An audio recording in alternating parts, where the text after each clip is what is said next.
Ladies and gentlemen, boys and girls, my name's Benson. What's yours? So we did something that I've wanted to do for a while.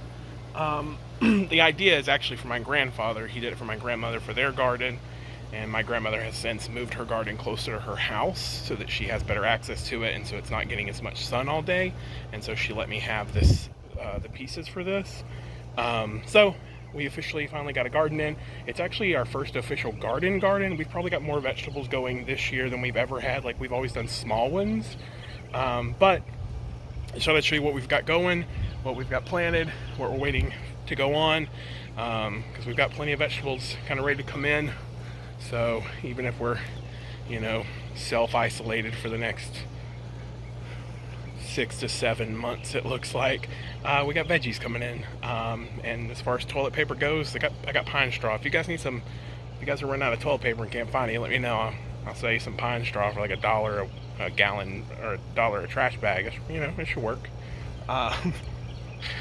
Anyways, let me show you what we got going here, and I'll show you how it's set up. So, all right. So basically, I've taken cinder blocks and stacked them 3 high, and ran two.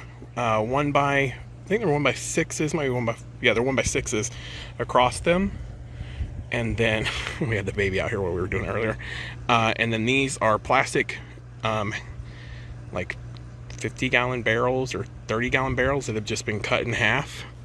And so in this guy, we've got squash. This is squash as well. This is zucchini. That is zucchini on the end, and then cucumbers. This is bell peppers. That's bell peppers. Beef tomatoes, regular tomatoes, and then a combination of the two. So, and then my grandmother in her small garden has zucchini, squash, cucumbers, but she's also got eggplants. So that means we'll probably get some eggplants out of the gardens this year. I also have peppers going, but I'm being careful with peppers because hot peppers, if they cross-pollinate with non-hot peppers, can actually give you a spicier pepper.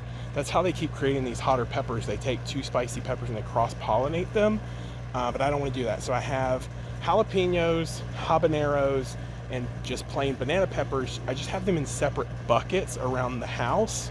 So right by the front steps, I've got 4 habanero plants going, about 5 foot this way towards the middle of the porch.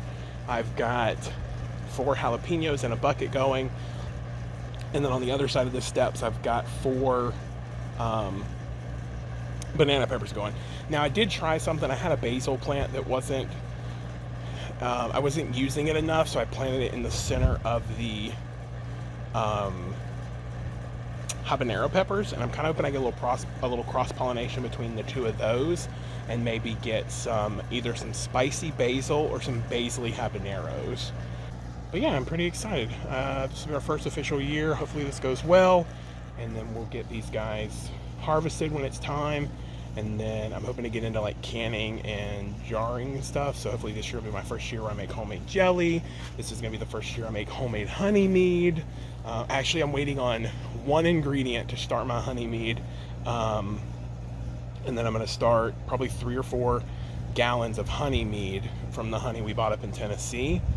And I don't know what else I'm gonna start, because I've been doing, like, I've made my own kimchi, I've made my own sauerkraut, I've made my own pickles and stuff. I'm excited to have all this stuff going too, man. I hope we get enough tomatoes, because I will jar tomatoes and put them in the pantry and stuff, and just have fresh tomatoes all year long just from our garden. And the peppers, like the banana peppers, I'll pickle those.